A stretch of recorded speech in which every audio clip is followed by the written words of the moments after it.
questions on the other two issues that are going to the referendum? Yes, sir, Mr. Secretary. Why not? Well, I have a general concern, then I'll ask a specific question. My general concern is the amount of debt load the town is taking on. You mentioned the school, that's a huge debt load. The thing that's never mentioned is the wastewater pollution problem that's going to be, we keep hearing it's coming, it's coming, it's coming. Someday it will. That's obviously going to be a big number. And, you know, I'd just be a little bit concerned about, again, about the amount of debt load. We're going to have to pay it back. And, you know, there's no free lunch here. I know interest rates are low. We're still going to have to pay for it. And so specifically, though, I'd like to hear some justification or explanation on the turf field. I didn't know there was more included in that particular item than the turf field, but I would like to hear why we need another turf field.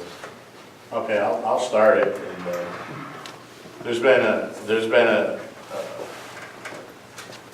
push over the last several years, particularly from the Park and Rec side, to add more fields in town. The demand is very high. I will say seasonally, just with youth sports, you're looking in the spring and the fall, 2,000 kids, children, playing youth sports in this town. Spring, fall, and into the summer now, and the fall goes later. The field demand is tremendous. We have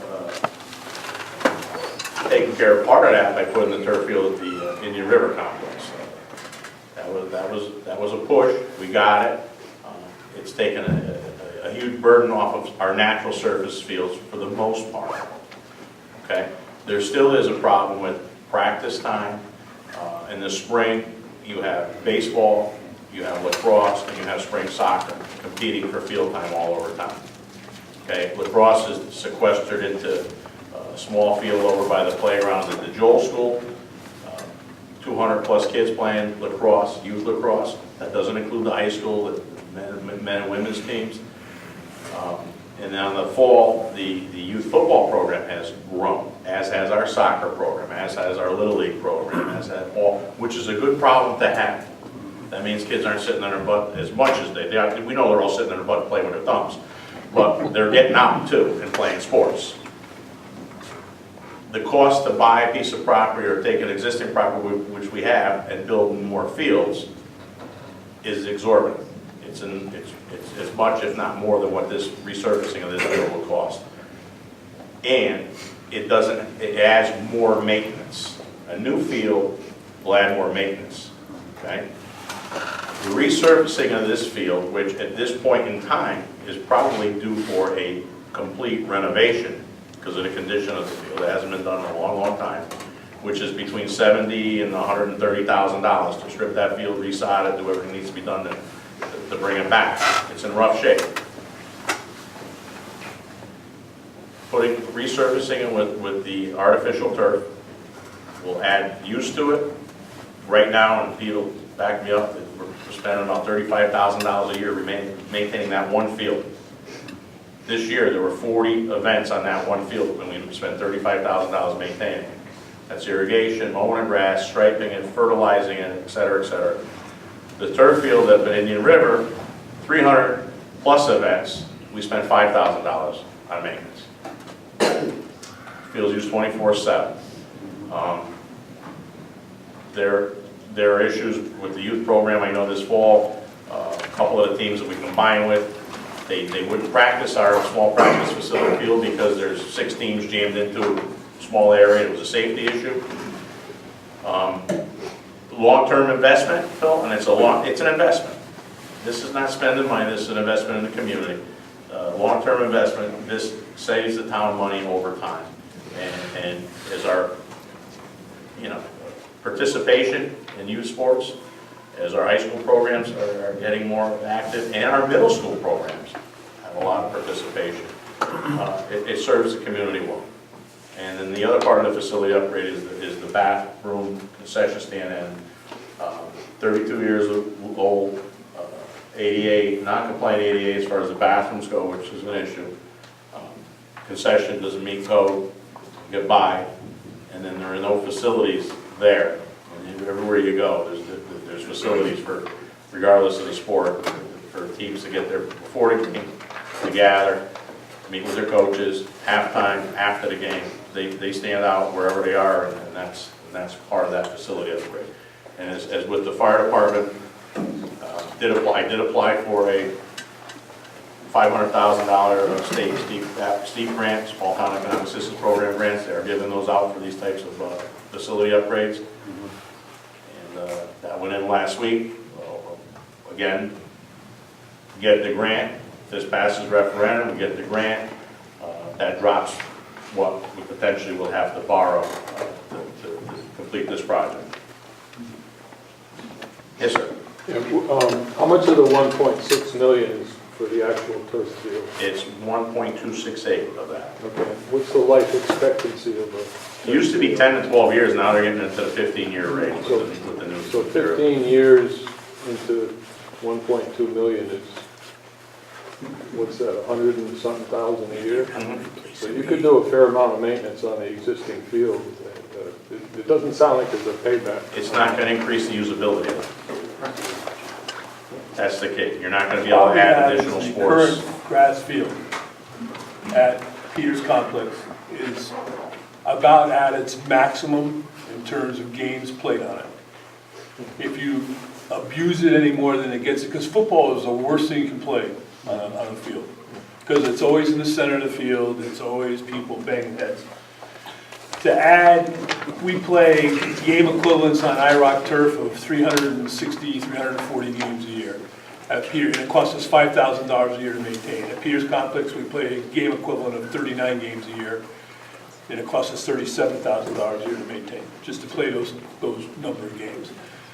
The idea of putting a turf field is it would not just be a football field, it would be lined for soccer, it would be lined for lacrosse, whatever sports, and take the pressure off everything else that is around and cut down the maintenance on the turf fields that exist and increase tremendously the usability of the Peters Complex field, the football field, for other sports as well as football.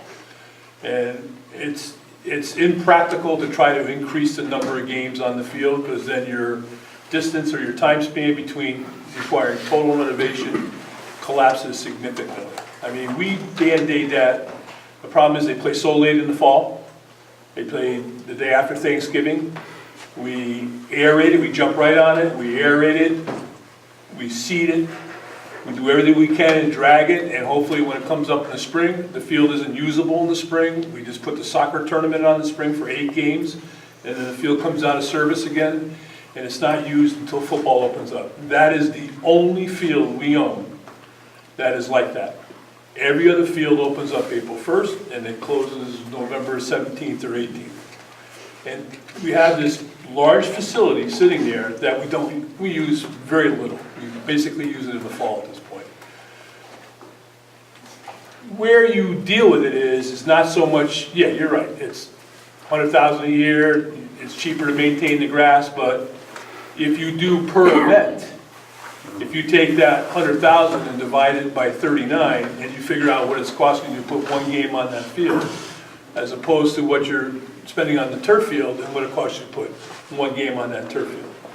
And the difference is tremendous, and actually, Mr. Carr came up and we had a long meeting this afternoon, and even if you add in the cost of redoing the turf field, and add in the cost of doing the grass field, and put all those things, it's still the difference in what you spend per game to maintain those two different surfaces. It's really almost a 3-to-1 ratio. So the question is, Willie says, the question is, how do you accommodate, and I don't, Park and Rec, you'd have to, I didn't think Bo was here, but if you knew the number of events that take place on the fields in the Park and Rec complexes on a yearly basis, it's really a tremendous amount of, and it's not just Park and Rec, it's the school fields too. Don't forget, the schools play on the Park and Rec complexes, Park and Rec borrows the school fields. Yes, sir, Bob. Yeah, I have a little problem with this number 2 here. I'm sure this field will be under the direction of the Park and Rec Commission. Well, it'll run through the municipal building committee with Park and Rec representation. What type of input did the Park and Rec Commission have with these plans? We dealt with the director, did not deal with The the. Park and Rec Commission had nothing to do with this. Other than Harry Swan and the director? Okay, because I'm a member of Park and Rec. Last meeting was in November. The very last thing at the meeting was the director presented these plans. This has been going on Beautiful since, color. We knew nothing about it's it. been going on since July. Well, somebody doesn't have a conversation with what's going on. I didn't know anything of it. A couple of members didn't know anything of it. And I asked the director and I asked the head of the committee, who knew about this?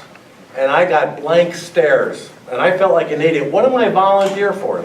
Listen, Bob, Chris, I'm this is my problem with this proposal. We knew nothing about it. I'm not the only one on the commission. that's not my job.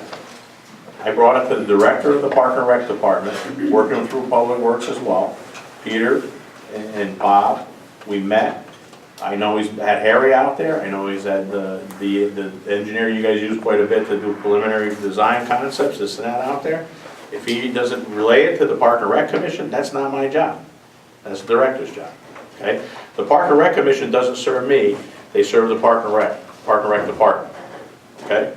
And I'll have that discussion with Bo, but he should have brought that to you guys. This is not something that started yesterday. This has been going on for almost 6 months now.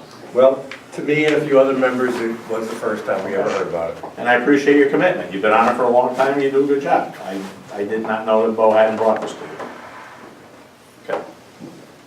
Anything else on number 2? Yes. What's the advantage of a turf field versus grass? Well, I can start it, and if we gotta get more in depth, right now, and this is just the financial part of it, the field itself is about a $1.2 million project. Right now, we spend $37,000 a year maintaining the grass field that's there, that is in tough shape. It probably needs to have a full resurfacing done within the next year or two, which is between $70,000 and $125,000 to keep it a natural surface. That doesn't take away your maintenance of $37,000 a year, which is your fertilization, your lining, your irrigation, all of that stuff that goes into it. We have 40 events on that field a year. Do the math. It's $900 to $1,000 an event to have that field in service. The turf we put in any river has 300, round numbers, I'm going to go round numbers on it, 300 events on it. It's about $6,000 a year to maintain that field. That's an artificial field? Yep. Yep. All right. So it's $20 an event. That's the advantage. There's no cancellations, there's no rescheduling, there's no moving things around because events can't. And fortunately or not, I think it's fortunate, youth sports in this town are growing exponentially. Depends which ones you talk to, but they are growing. More activities for our young people, which is a good thing to have. And that's the advantage of doing this. So for 15 years, we eliminate $30,000+ a year of maintenance. Okay? Yes, sir. But there is one other cost. The cost is replacing the field over that 10 or 15 years. About $300,000. Yeah. That should be figured into the cost per year. It's in one of these multiple spreadsheets that, yeah, we got it. Okay. And principal and interest.